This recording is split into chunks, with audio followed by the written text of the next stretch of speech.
Hello and welcome to Dell's Gaming, and this is From the Depths and another fleet review, one with a bit of combat as this time. So what we got here is the Flower Class Corvette. So we'll go through this usual pattern. There'll be description links down below, or you can skip to where you want, but first of all, we'll do a little historical, a few pictures as normal, and then we'll go through to a walk around, compare the differences to what was historical, what this has got, and then a little bit of combat training of what we've got. So this is my version of the Flower Class Corvette. So Corvette is used in different ways in different navies, modern and old style, etc. But the Flower Corvette reintroduced the Corvette name into the Royal Navy. Before then, the last Corvettes were sailing ships, because basically destroyers and frigates took over the roles of the Corvette. Anyway, that's just an aside. The Flower Corvette itself, beginning of the Second World War, the Royal Navy realised that they would need more convoy escorts for the east coast of the UK when ships were coming from the Atlantic into down. That was the original premise, and they didn't have enough destroyers, so they wanted a ship that was faster than a trawler, a little bit more capable than an armed trawler, until they could build enough destroyers to take over that role.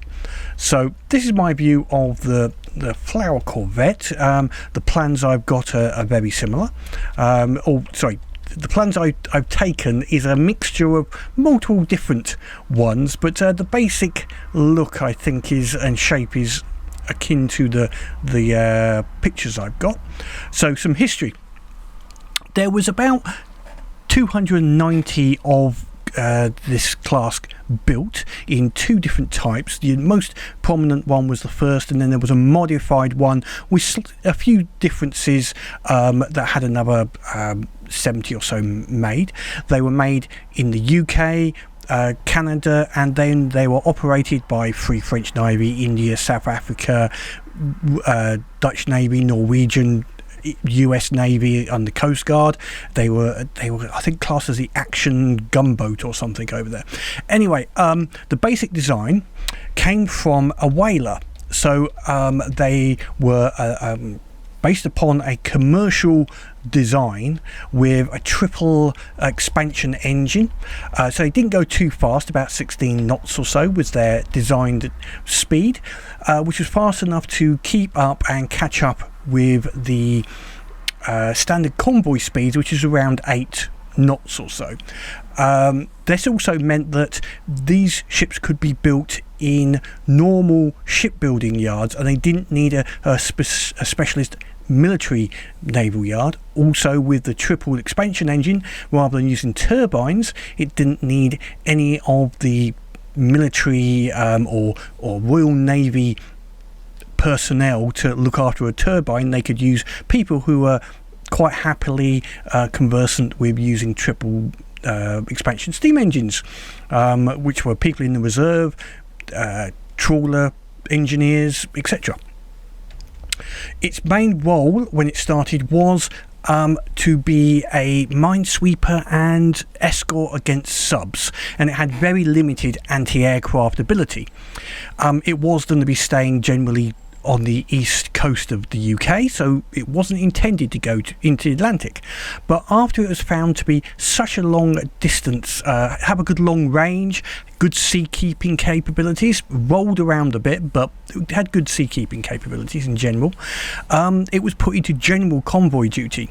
And depending on where the convoys were going, the armaments did change. The original armament was just going to be a 4-inch gun, a pom-pom on a bandstand at the back, some Lewis guns, and the main element was depth charges on the rear to obviously go against any ships, submarines that were found. but it was found with the Luftwaffe in the Atlantic, and especially if convoys were going into the Mediterranean, the anti-aircraft ability was substantially increased on the ships, and also later on there was improvements. There was radar sets put on, Hedgehog anti mine thrower, depth charge thrower, so that it could attack submarines without actually needing to go across them, etc. So they were quite successful. A standard situation with the Corvettes, the Flower Class Corvettes, is when they would detect a submarine, they would charge straight at it, launch a load of depth charges, and then head back to the fleet, because they didn't want to get too far away from the fleet, because another submarine in the pack could nip in between. So they would be constantly toing and froing to contacts, quick drop of some depth charges back to the fleet, just to basically keep the submarines at bay until possibly a more capable defender could get into the area. So that's the sort of a bit of a history. So hopefully I have got the looks about right. We'll have a little look around, and I'm on the front gun here, which is a 102mm gun, obviously mainly for defending against sea targets, but could do air. We've got a Hedgehog thrower at the front. So this is some small mines, small missile mines, which actually will angle at 45 degrees and then get thrown out with the ejectors. It does go about 700, puts a nice pattern out around the 700 meters mark, etc. Can be, obviously being a mine, it will attack surface targets. Not highly effective. I more put it there because it looks good. We'll have a look in the inside now. So we'll go through the door here. So it's nice and walkable through, up into the bridge here. Let's see, through here, I think somewhere, if I can get round. Yes, up here. So we're up on the bridge here. We've got basic controllers. So just while we're here, the basic two commands is it will stay with the fleet, wherever its fleet position is, until the enemy gets within 2,000 meters. Then, depending if it's a sub, it's got a slightly combined, let me just get back onto my position here. So when it's within 1900 meters, if the target is, if I can look at it properly, if the target is in, above the water, then it goes to basically an anti-ship broadside mode. But if it is a submarine, it goes into a slightly different attack mode, so that it can use the Hedgehog. So that's the differences there. A couple of 20mm of my 20mm style of weapons there. We've got a pom-pom on the rear. So this is my 48mm dual pom-pom, which is more for an area effect. It's a bit more of a shotgun effect compared to the 20mm. We have got an anti-missile system here. So these do have to, this is my sort of, should we say, move towards making something that actually does work in from the depth. So we have got a basic anti-missile system, and then we have got a depth charge throw. So these will throw out these depth charges in a spread, in a bit of an arc, going out to about 200 meters. So anything coming behind within 200 meters will get a nice shower of mines towards it. Unfortunately, I can't get under that one, but let's not worry about that. Let's get back into the inside for the little walk around. Lucky I've got my little jetpack. So if we go downstairs, let's see, this is the ammunition supply.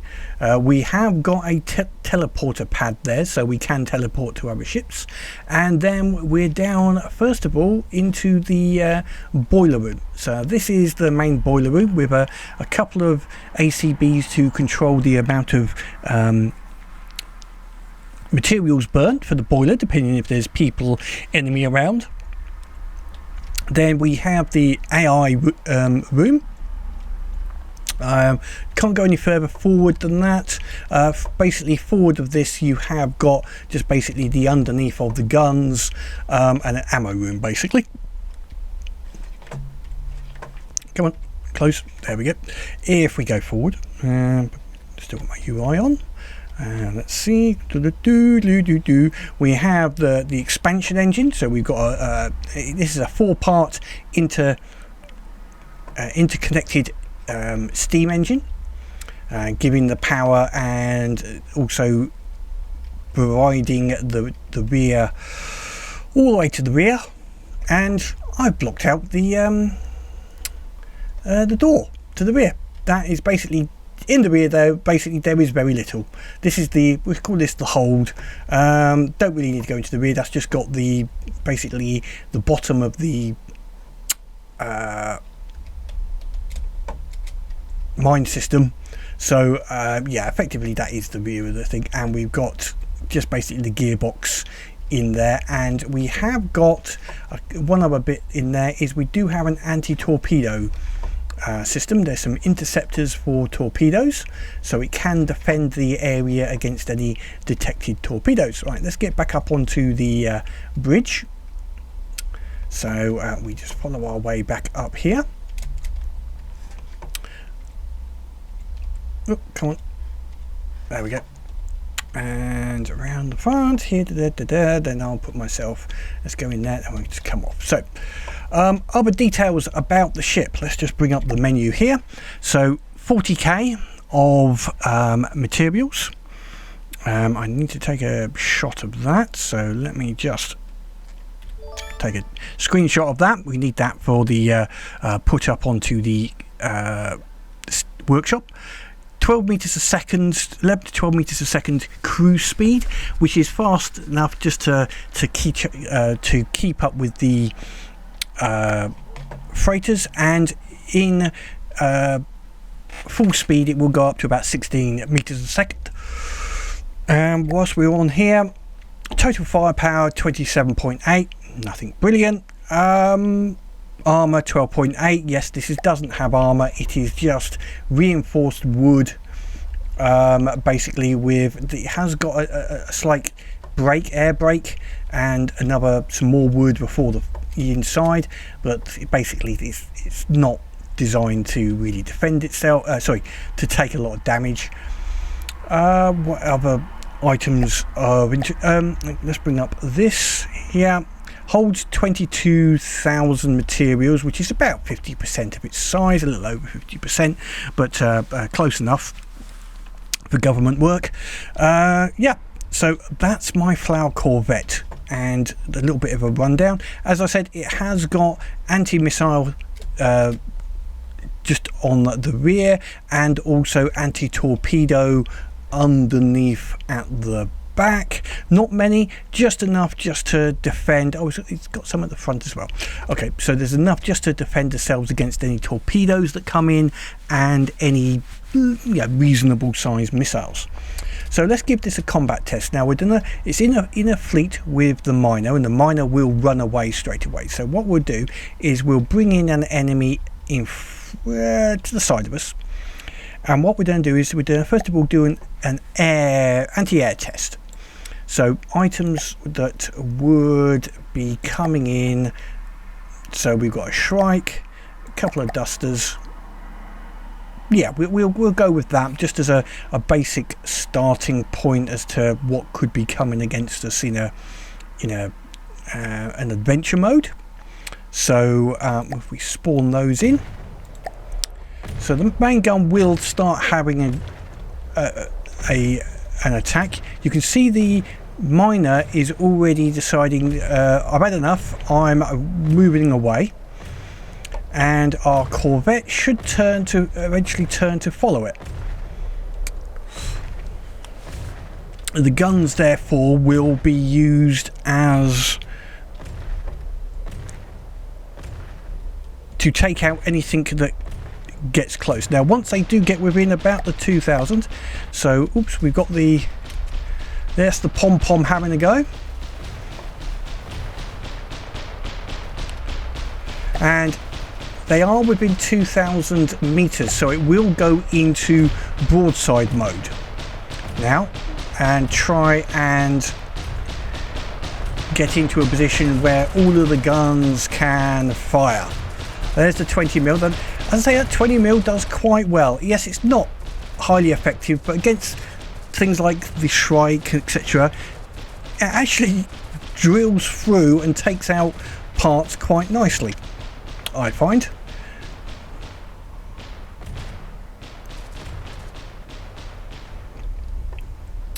So hopefully it's basically keeping within enough range to keep attacking that target. Now if the Shrike comes after us, that's fine, because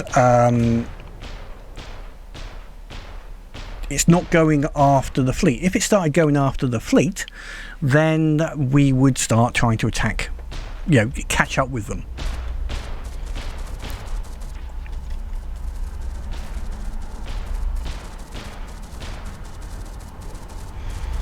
There's that 20mm again, coming in quite nicely, and yes, we fired some our anti-missile systems against it, which is cool. So I think that Shrike is just about out of control. I wouldn't be surprised now. We're a bit far away from our escort, but that's fine.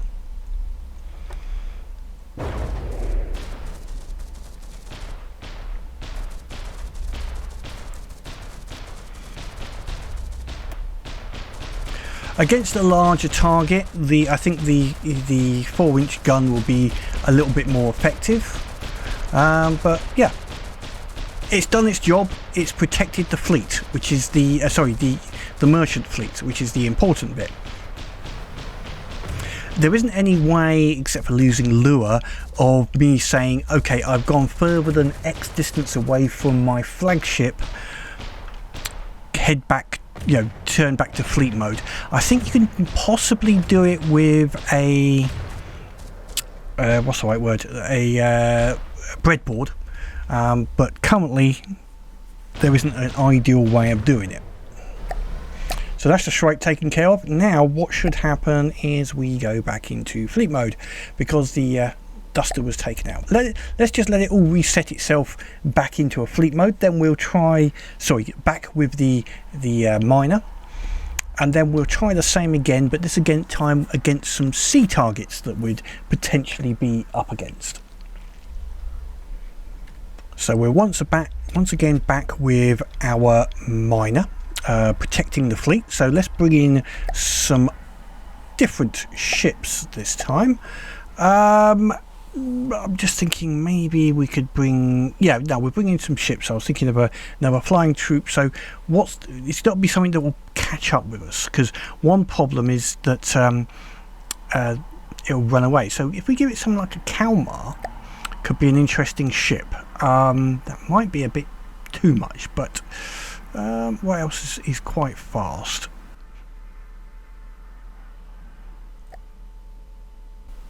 Artifact of Jacob's Scorn might be a good one rather than the Kalmar. That's a more probable ship to come into us, with a Sea Viper and a Coyote. So they're all fairly quick ships to come into it. There's more than would actually come in against us. So immediately our 4-inch starts firing, because it's got a good range of about 4,500. Let's see what the miner's doing. The miner's starting its move away. It should turn around and start running away soon.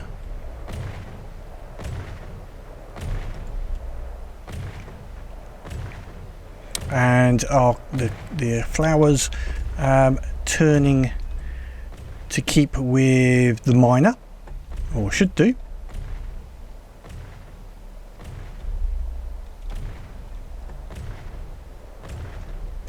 We haven't got anything in range. No, I just adjusted the range a little bit, so we didn't wait. He should still turn around and try and keep with the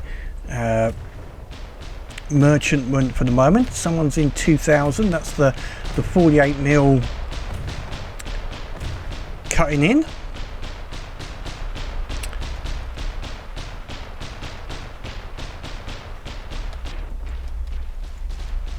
As I say, this pom-pom, I quite like them. They're not accurate.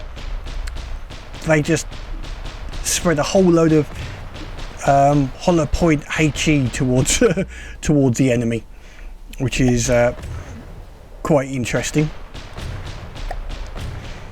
Right, we're back up with the miner, so we're protecting our who we're supposed to. They're helping with a little bit of fire as well.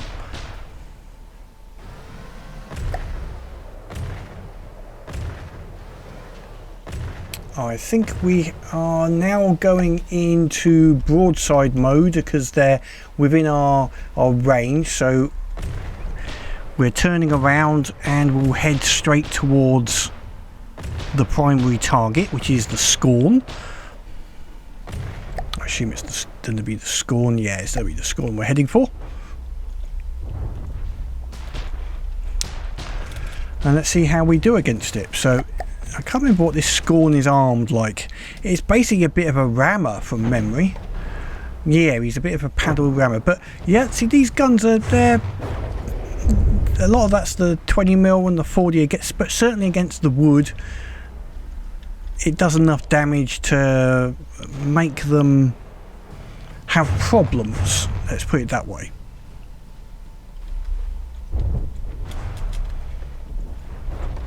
What's it shooting us with? Oh, it's got some small cannons on it. Is that all?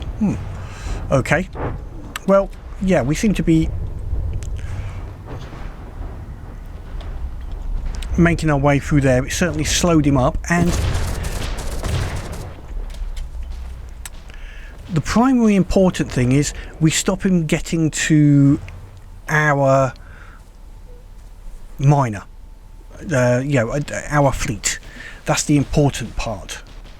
Looks like we've got some anti-torpedoes firing out.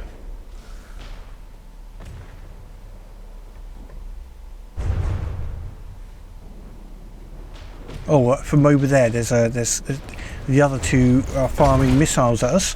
We're in between and we're taking them out as well. And the Scorn is gone, I think. Yep, Scorn is gone. So we've got the Coyote.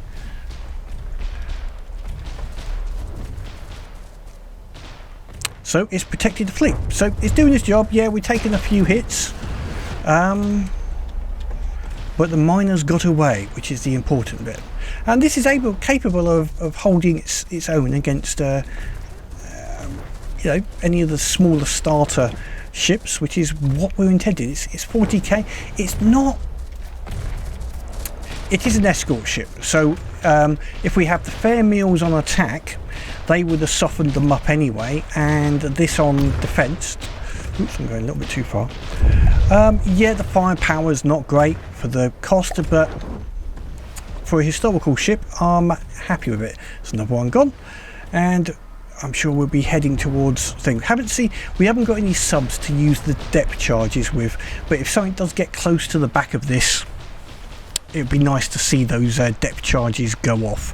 Actually, I might be able to just show you what they look like. So when the depth charges go off, you can see they're thrown all the way around the back in a bit of a spread, and then they activate their mines to anything within about 115 meters of where they are. Obviously currently I'm hoping that I don't go over them myself. In normal situations, your enemy's going to be behind me, so they're not going to try and come in against me, which would be a bit embarrassing if you blow yourself up with your own depth charges. Anyway, that will be, what should we say, the first dedicated escort ship that I'm bringing into the fleet. Let me just get a nice screenshot. Just about there should do, I think. As always, leave any comments down below about this. There will be a link to the ship in the Steam Workshop. But as always, keep playing the game and have fun.